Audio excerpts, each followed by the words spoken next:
കയ്പമംഗലം മണ്ഡലത്തിൽ ലഹരി വിമുക്തിക്കായി ദ്യുതി കൌൺസിലിംഗ് സെന്ററിന് തുടക്കം.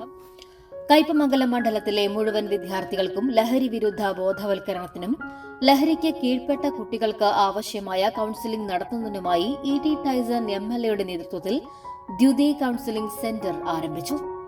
പെരിഞ്ഞനം സാമൂഹിക ആരോഗ്യ കേന്ദ്രത്തിൽ ആരംഭിച്ച കേന്ദ്രത്തിൽ ആഴ്ചയിൽ 7 ദിവസവും 24 മണിക്കൂർ സെന്റർ പ്രവർത്തിക്കും.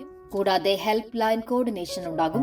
എല്ലാ ദിവസവും പഞ്ചായത്തിൽ നിന്നും ലഭിക്കുന്ന കേസ് റെഫറൻസ് അലോട്ട്മെന്റ് ചെയ്ത് മെഡിക്കൽ എയ്ഡ്, ലീഗൽ എയ്ഡ് കേസുകൾക്കായി ആവശ്യമായ സർക്കാർ സംവിധാനങ്ങളെ മണ്ഡലം തലത്തിൽ ഏകോപിപ്പിച്ച് പ്രവർത്തിപ്പിക്കും.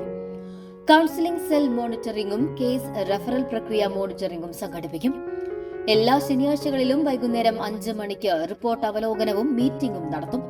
സ്കൂളുകളിലും പൊതുസ്ഥാപനങ്ങളിലും കൌൺസിലിംഗ് സംവിധാനത്തെക്കുറിച്ച് പ്രചരണം നടത്തി സെല്ലിന്റെ സേവനം കൂടുതൽ കാര്യക്ഷമമാക്കും. കർശനമായ രഹസ്യ സ്വഭാവം പാലിച്ചുകൊണ്ടാവും കേസ് കൈകാര്യം ചെയ്യുക. സെൽ മോണിറ്ററുടെ രേഖാമൂലമുള്ള അനുമതിയോടെ ഡി അഡിക്ഷൻ സെന്റർ സേവനം ആവശ്യമായി വരുന്നവർക്ക് ഡി അഡിക്ഷൻ സെന്ററുകളുടെ സേവനം ലഭ്യമാക്കും. MES അസ്മാബി കോളേജിലെ സൈക്കോളജി വിഭാഗവും സൈക്കോളജിയിൽ പോസ്റ്റ് ഗ്രാജുവേഷൻ നേടിയ മണ്ഡലത്തിലെ ബിരുദ വിദ്യാർത്ഥികളുടെയും ആരോഗ്യ വകുപ്പിന്റെയും സഹായ സഹകരണത്തോടെയാണ് കൌൺസിലിംഗ് സെന്റർ പ്രവർത്തിക്കുന്നത്. കുട്ടികളെ കണ്ടെത്തുന്നു, ഇതിന്റെ പ്രശ്നമുള്ളവരെ കണ്ടെത്തുന്നു, അല്ലെ അമ്മമാർക്ക് ബാക്കിയുള്ളവർക്ക് പ്രശ്നം പറയുന്നു. അങ്ങനെ പറയുമ്പോൾ സഹായിക്കാനുള്ള ആളുകൾ വേണ്ടേ? സഹായിക്കാൻ അത്യാവശ്യം പ്രാഥമികമാണ് കൗൺസിലിംഗ് എന്ന് പറയുന്ന ഏർപ്പാട്.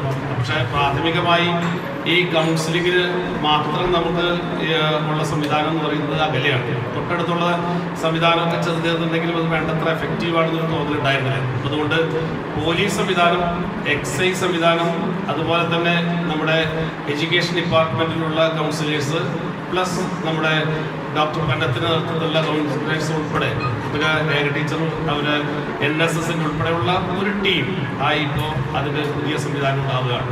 അപ്പം അങ്ങനെ ഉണ്ടാകുമ്പോൾ നമുക്ക് എന്ത് ചെയ്യാം, കുറേ കൂടി എഫക്റ്റീവായി ഈ കാര്യങ്ങൾ കൊണ്ടുപോകാൻ കഴിയുന്ന സ്ഥിതിയിലേക്ക് നമുക്ക് വരികയാണ്. ഇപ്പോൾ ഒരു പ്രശ്നം ഉണ്ടായി, എനിക്ക് തോന്നുന്നു ഇത് രൂപീകരിച്ച് എന്ന് പറഞ്ഞപ്പോൾ തന്നെ 6-7 കേസുകൾ വന്നു കഴിഞ്ഞു.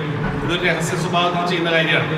ഇവിടെ ചികിത്സയൊന്നും നമ്മൾ കൊടുക്കുന്നുണ്ടാവില്ല. അതുപോലെ തന്നെ നമുക്ക് അവിടെ മറ്റ് കാര്യങ്ങൾ കൌൺസിലിംഗ് ആവശ്യമുള്ളവർ 9946238540 9895027450 എന്നീ നമ്പറുകളിൽ ബന്ധപ്പെടണമെന്നും MLA അറിയിച്ചു. യോഗത്തിൽ Mathilakam block panchayat president CK Girija അധ്യക്ഷത വഹിച്ചു. ഗ്രാമപഞ്ചായത്ത് പ്രസിഡന്റുമാരായ Vineetha Mohandas, TK Chandrababu, Shobhana Ravi, MS Mohanan, Mathilakam block vice president Hafsa Ofoor, ഗ്രാമപഞ്ചായത്ത് വൈസ് പ്രസിഡന്റുമാരായ TS Raju, NK Abdul Nasar, standing committee ചെയർപേഴ്സൺമാരായ KK Valsama, Sayida Muthukoya Thangal, ER Sheela, block panchayat അംഗം RK Baby, MES college assistant professor doctor Latheef Pannath, secretary VM Shine, retired excise officer Jamal, general coordinator TS Sajeevan എന്നിവർ പങ്കെടുത്തു.